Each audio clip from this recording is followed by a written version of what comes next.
पदाधिकारीगण, आप सबका भी बहुत बहुत स्वागत। आज यहाँ आकर बहुत खुशी हो रही है। बिलासपुर पहली बार आई हूँ। एक बार मेरे साथ माँ महामाया देवी जी की जय बोलिए। माँ महामाया देवी जी की जय।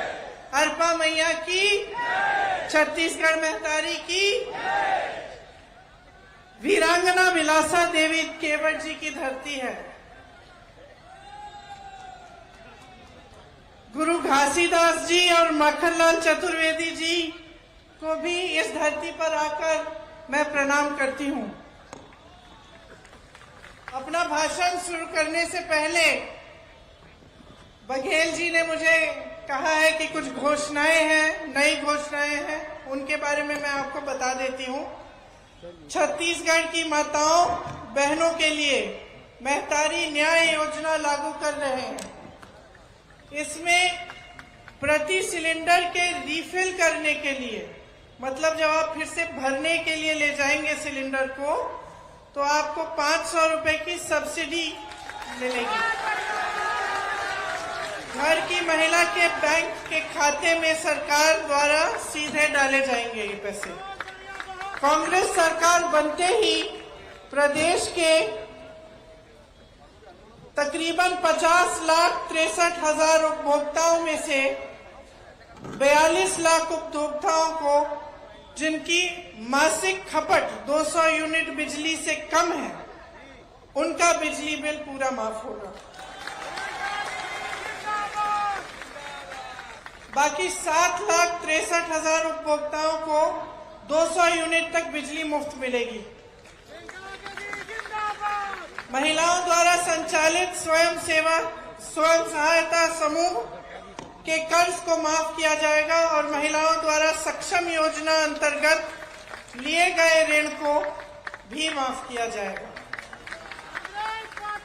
700 नए ग्रामीण औद्योगिक पार्क बनाए जाएंगे। आज तक 300 हैं, 700 नए बनाए जाएंगे ताकि इनकी कुल संख्या 1000 हो जाएगी। राज्य के सभी 6000 सरकारी हायर सेकेंडरी और हाई स्कूल को स्वामी आत्मानंद इंग्लिश और हिंदी मीडियम स्कूलों में अपग्रेड किया जाएगा। सड़क दुर्घटना और अन्य आकस्मिक दुर्घटनाओं में छत्तीसगढ़ निवासियों को निःशुल्क स्वास्थ्य सुविधा मिलेगी। परिवहन व्यवसाय से जुड़े 6000 से अधिक वाहन मालिकों के 2018 तक से 726 करोड़ राशि के बकाया मोटरयान टैक्स ब्याज के कर्ज की माफी हो जाएगी। सरकार बनते ही किसानों से तिवरा को भी एमएसपी में खरीदा जाएगा। तो ये कुछ नई घोषणाएं हैं, आशा है आपने ध्यान से सुनी। देखिए, आपको पता होगा कि महात्मा गांधी जी आजादी की लड़ाई के समय बिलासपुर आए थे। ये लड़ाई सिर्फ महात्मा गांधी जी जैसे महापुरुष और छत्तीसगढ़ के बहुत महापुरुषों ने नहीं लड़ी, इनके साथ पूरी जनता ने ये लड़ाई लड़ी।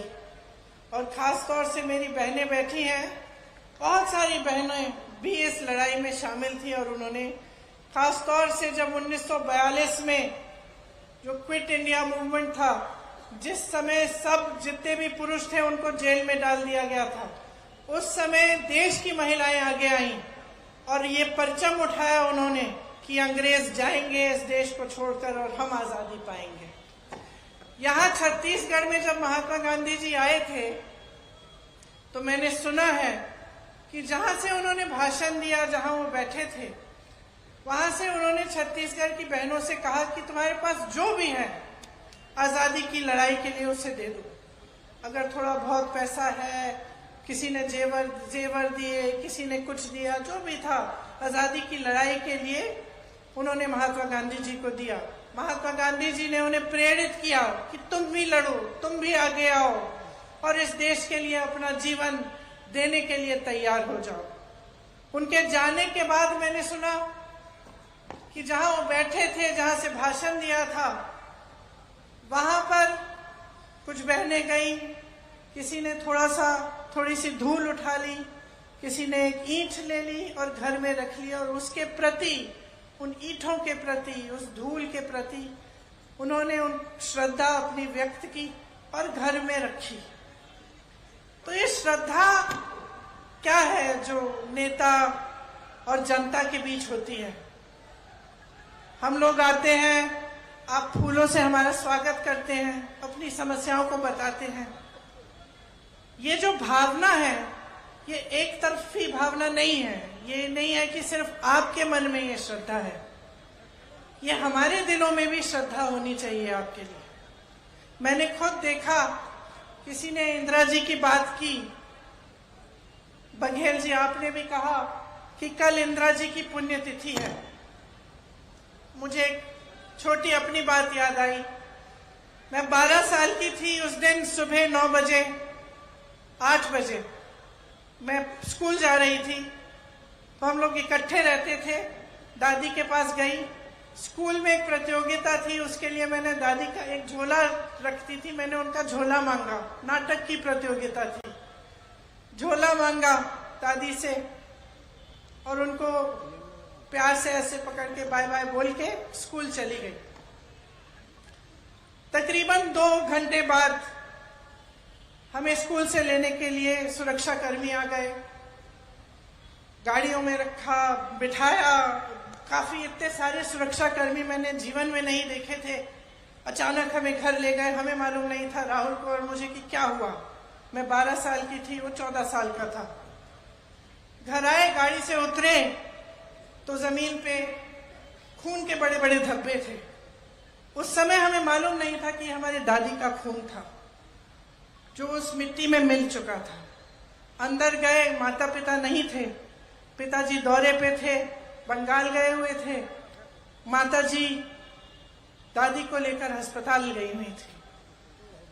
जब अंदर गए और पता चला कि दादी की हत्या की गई है, तो एक अजीब सा भय, अजीब सा दुख मन में जागा और ऐसे लगा कि क्या अगले दिन सुबह हो भी सकती है कि हमारी दादी, जो सिर्फ हमारी दादी नहीं थी लेकिन एक महान शख्सियत थी, क्या उनको इस तरह से कोई खत्म भी कर सकता है और इतनी हिंसा से?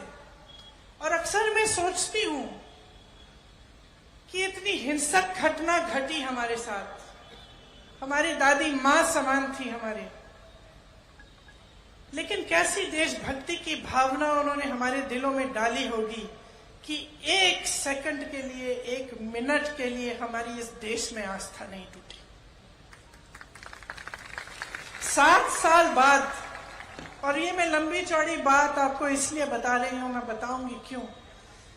7 साल बाद, मैं 19 साल की थी, इसी तरह की घटना मेरे पिता के साथ घटती है और मैं अपने पिता का छलनी शरीर, खून से लथपथ शरीर घर लाती हूं।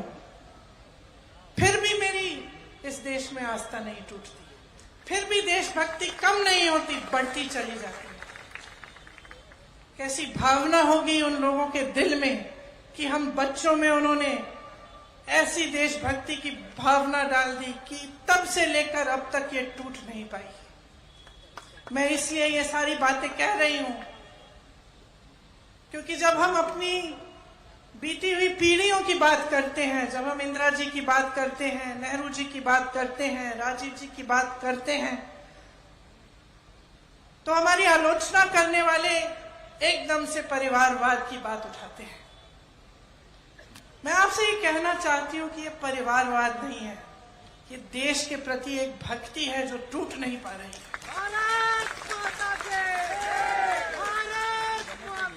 और ये एक श्रद्धा है दिल में आप सबके लिए, आपके लिए जो आप यहाँ बैठे हैं, मेरी बहनों आपके लिए, मेरे भाइयों आपके लिए, जो इस देश का किसान है उसके लिए, जो दिन रात एक करता है उस खेती के में से कुछ बनाने के लिए, उपज करने के लिए, हमें खिलाने के लिए, जो अन्नदाता है इस देश का, उसके लिए आस्था है। जिसका बेटा जवान बनके सेना पे तैनात होता है हमारे लिए, जो मेरी दादी की तरह, मेरे पिताजी की तरह इस देश के लिए अपनी जान देने के लिए तैयार होता है, उसके प्रति आस्था है। और ये कुछ भी कह लें, कुछ भी कर लें, ये आस्था कभी नहीं तोड़ पाएंगे, ये देशभक्ति कभी नहीं तोड़ पाएंगे। और आज चुनाव के मंच पर ये बातें इसलिए कर रही हूं क्योंकि मैं चाहती हूं कि आप समझें कि आज ये देश, आपका प्रदेश कहां पे खड़ा है, आपकी परिस्थितियां क्या हैं, देश की परिस्थितियां क्या हैं, क्या हो रहा है आपके आसपास। इन चीजों को जागरूकता से समझें और गहराई से इनके बारे में आप सोचिए।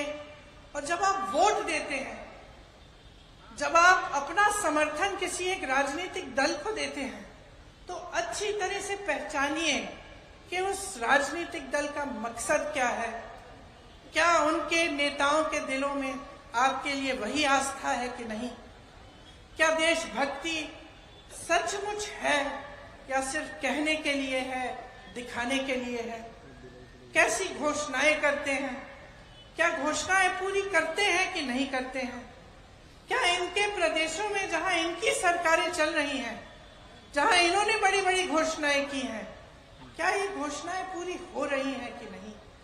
ये सब चीजें मैं चाहती हूं कि आप एकदम जागरूकता से समझें, क्योंकि इससे आपका भविष्य जुड़ा हुआ है, इससे यही देश, इसी देश का भविष्य जुड़ा हुआ है, जिसके प्रति सिर्फ मेरे दिल में नहीं लेकिन आपके दिलों में भी बहुत देशभक्ति है। तो मैं चाहती हूं कि आप समझें, आज छत्तीसगढ़ में जो सरकार है, भूपेश बघेल जी मुख्यमंत्री हैं, उन्होंने किस तरह से आपके प्रदेश को केंद्र की सरकार की कुनीतियों से बचाया है और आपको बचाया है।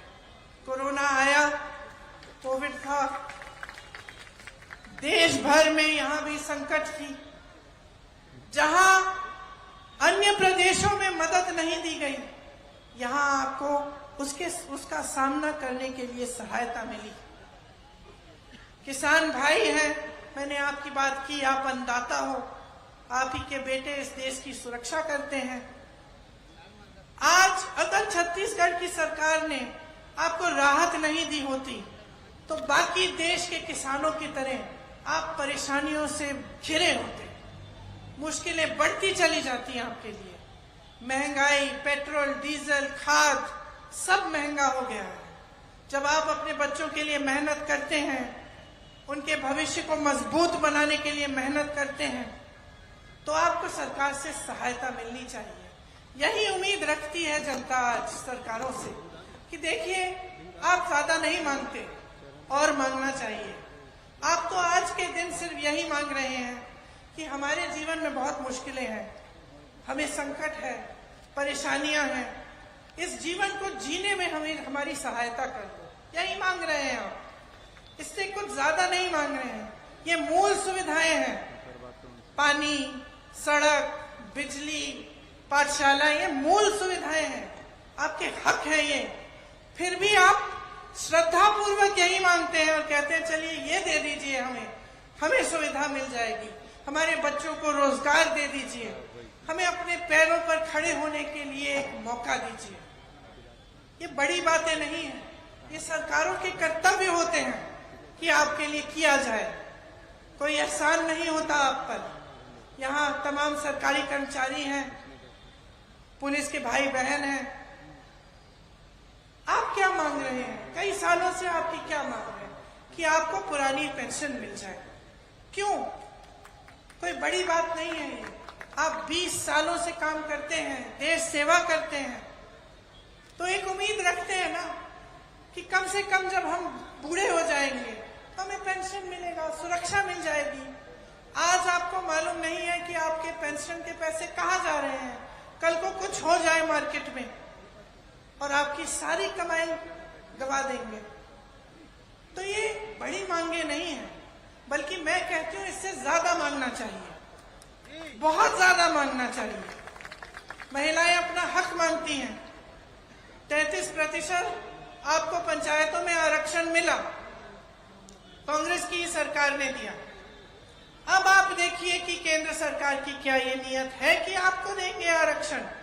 बिल तो पास कर ली, लेकिन आप जब गहराई में जाएंगे तो आप देखेंगे कि ये जो बिल पास किया है ये तो 10 सालों के लिए लागू ही नहीं हो सकती।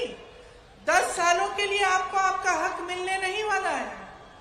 लेकिन मीडिया में बड़ी चर्चा हो रही है, पब्लिसिटी बड़ी हो रही है, इवेंटबाजी बड़ी हो रही है। तो इसी तरह से मैं कहना चाहती हूं कि जो घोषणाएं हैं, जो आपके लिए योजनाएं सरकारें लाती हैं, जो नेता आपके मंच पे खड़े होकर आपको बताते हैं, इनकी सच्चाई को परखिए, अपना खुद का अनुभव देखिए। आप मूल के धर्म के आधार पर, जाति के आधार पर आप वोट दे देते हैं, तो आपने नेता को तो बिगाड़ दिया ना। वो तो जानता है उसे कुछ करने की जरूरत नहीं है। आपकी सड़क की मरम्मत नहीं हुई तो क्या हो गया, धर्म की बात कर लेगा, आपका वोट मिल जाएगा। आपको पानी नहीं मिल रहा है, महंगाई से राहत नहीं मिल रही है तो क्या हो गया। उसको ये नहीं लगता कि उसकी जिम्मेदारी है करने की।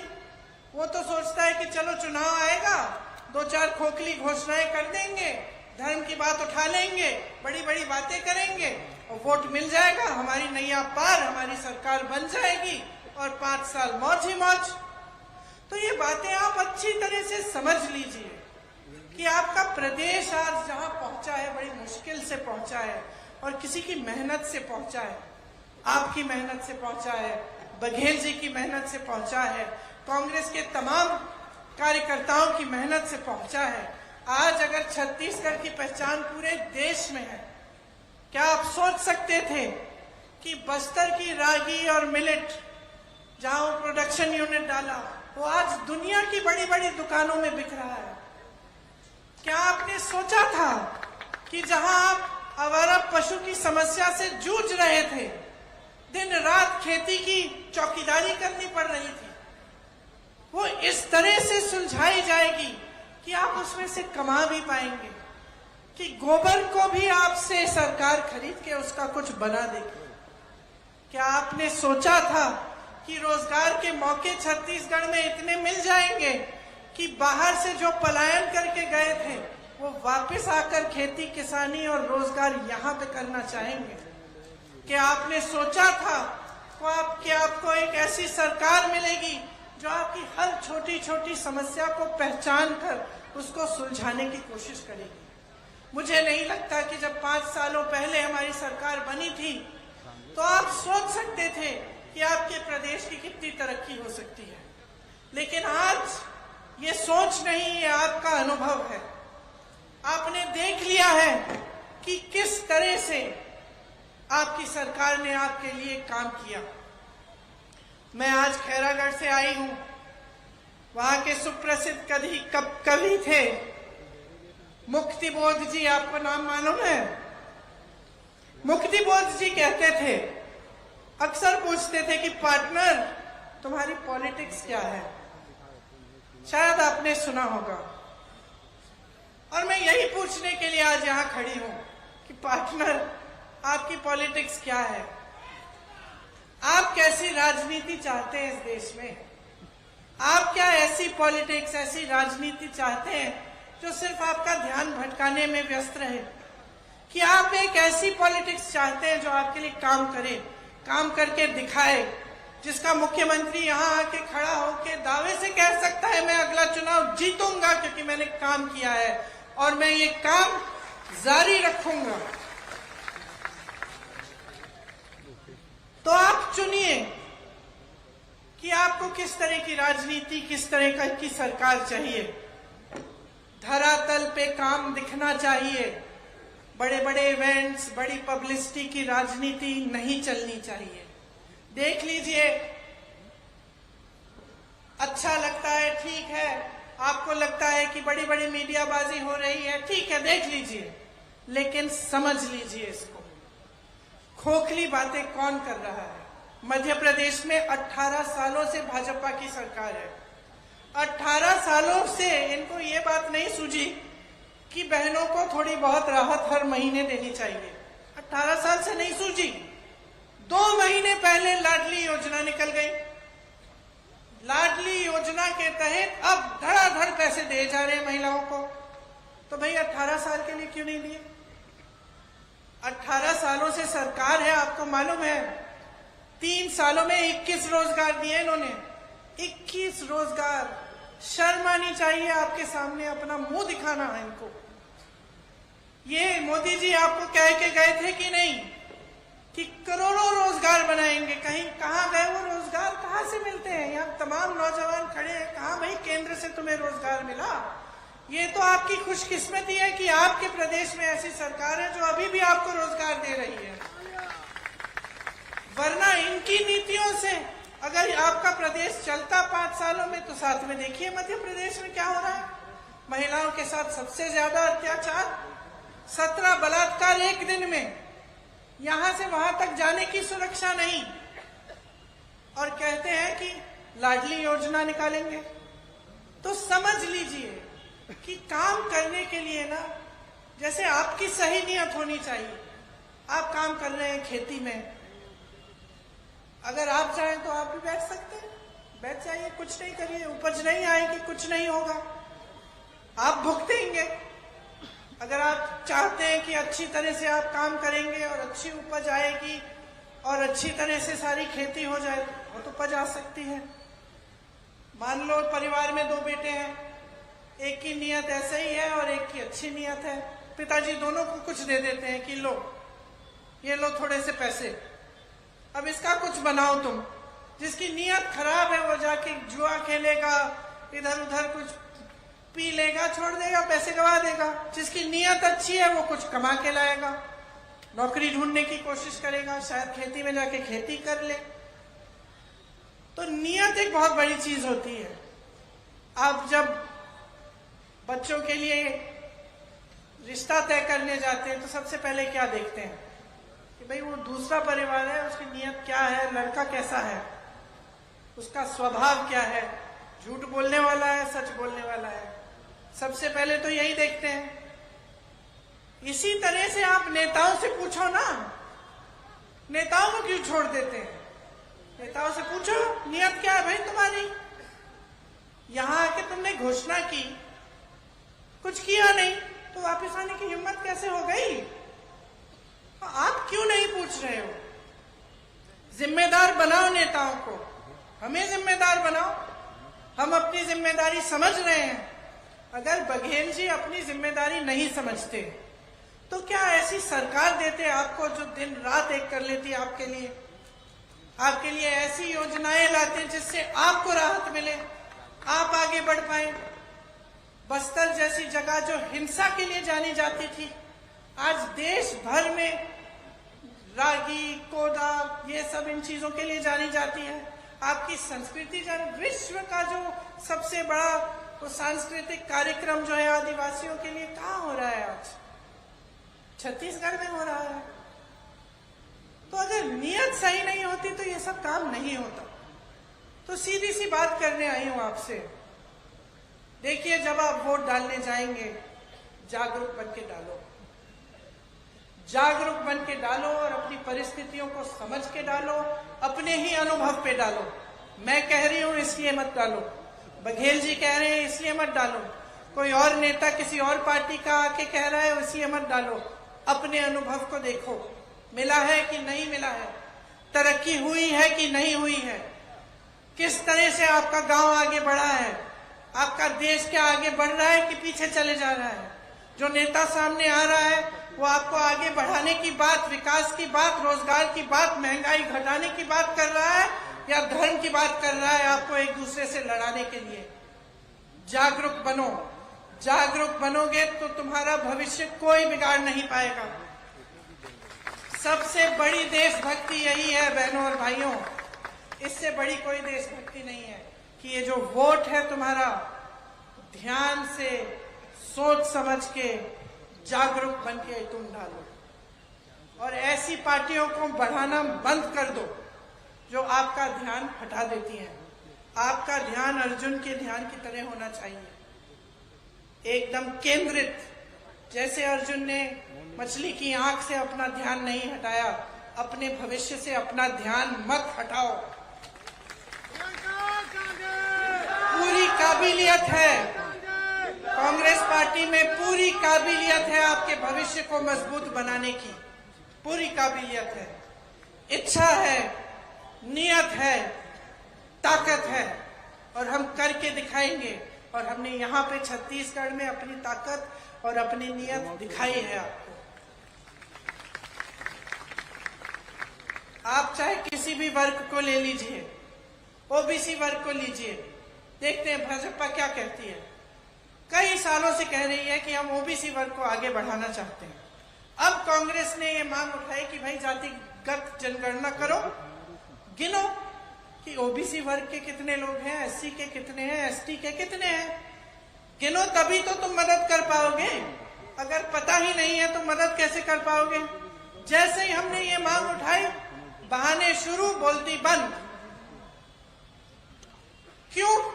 अगर नियत सही होती तो मुंह क्यों बंद हो गया जब हमने ये बात उठाई। और ये जातिगत जनगणना है क्या, और किससे फायदा होगा, इससे कैसे फायदा होगा? ये यही बात है कि गिन लो, देखो देश में कौन कौन है, क्या सुविधाएं सबको मिल रही हैं, क्या सबको न्याय मिल रहा है। 84% ओबीसी, एससी, एसटी की संख्या बिहार में है, उन्होंने गिनती की।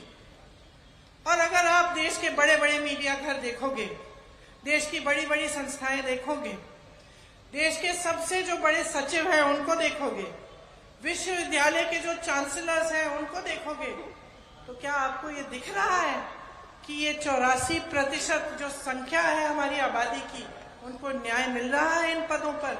नहीं मिल रहा है, नहीं मिल रहा है।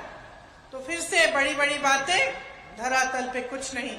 महिलाओं के साथ बड़ी बड़ी बातें, इवेंटबाजी, बिल पास हो गई, धरातल पे कुछ नहीं।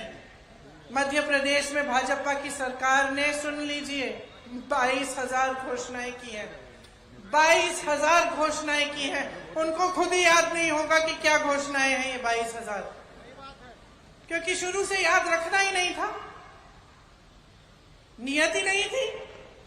बस यही था जो अभी कर रहे हैं। लाडली बहना दो महीने पहले घोषणा कर दी, 2 महीने बाद अगर जीत जाते तो भूल जाते।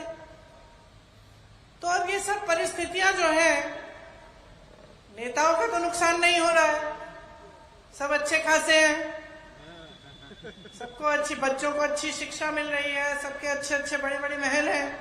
मोदी जी ने तो देश की संपत्ति अपने बड़े बड़े उद्योगपति मित्रों को सौंप दी है, जहां से आपको रोजगार मिलता था। बड़े बड़े जो पीएसयू थे, बीएचईएल, एचएएल, सौंप दी, कोड़ियों के दाम में बेच दी, जो नहीं बेची वो दे ही दी। वो बड़े बड़े उद्योगपति, उनके इतने बड़े महल हैं कि भगवान जाने क्या करते हैं इतने बड़े महल में 2-4 लोग रहकर।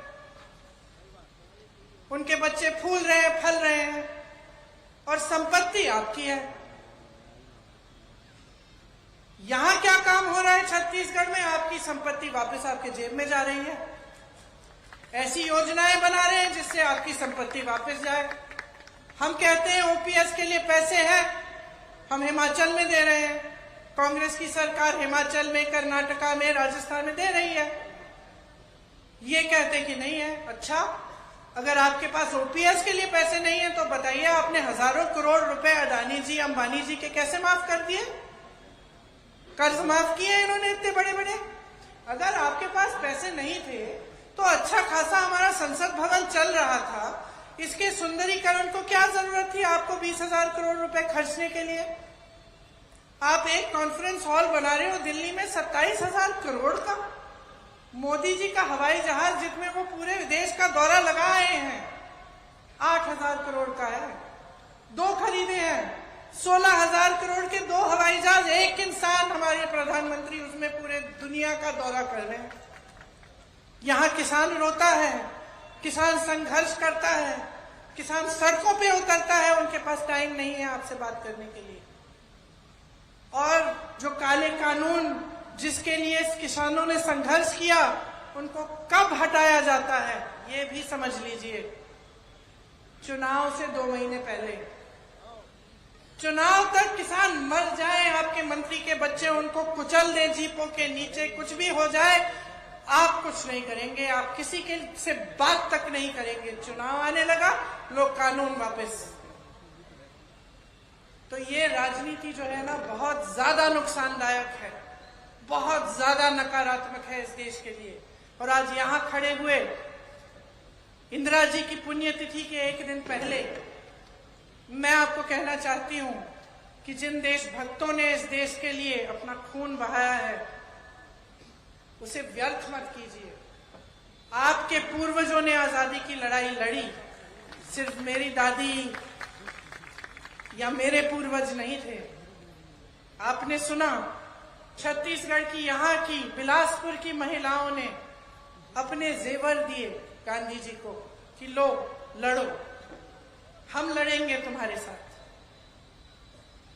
तो एक बहुत बड़ी चीज है, ये वोट बहुत बड़ी जिम्मेदारी है, इसको आप एकदम सोच समझ के डालें।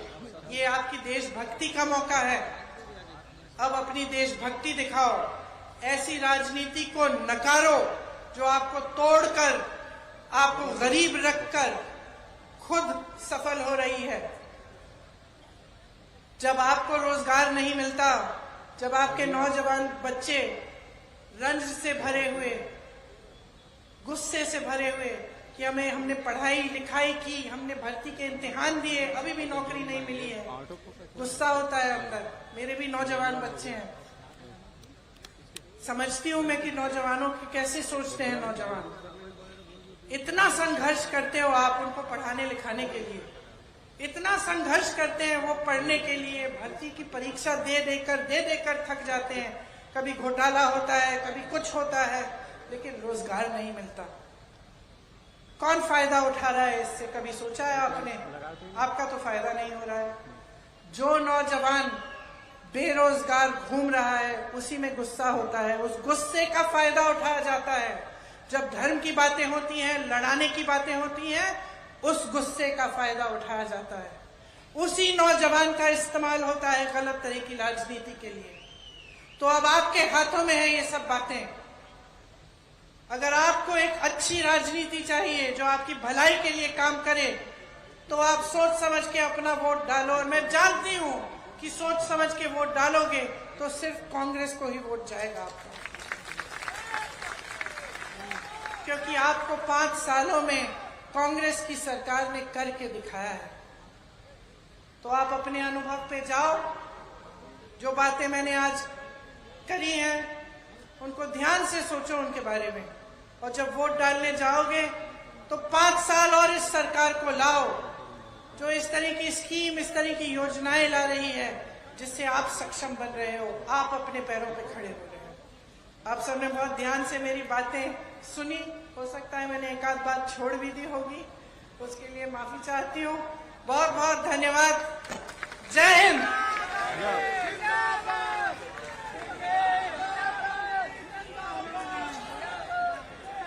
बहुत बहुत धन्यवाद प्रियंका जी, जो आपने छत्तीसगढ़ के महिलाओं के लिए, गरीबों के लिए जो घोषणाएं की है, उसके लिए हम आभारी हैं। और मैं आभार प्रदर्शन के लिए जिला कांग्रेस के अध्यक्ष विजय पांडे जी को आमंत्रित करता हूं। मैं और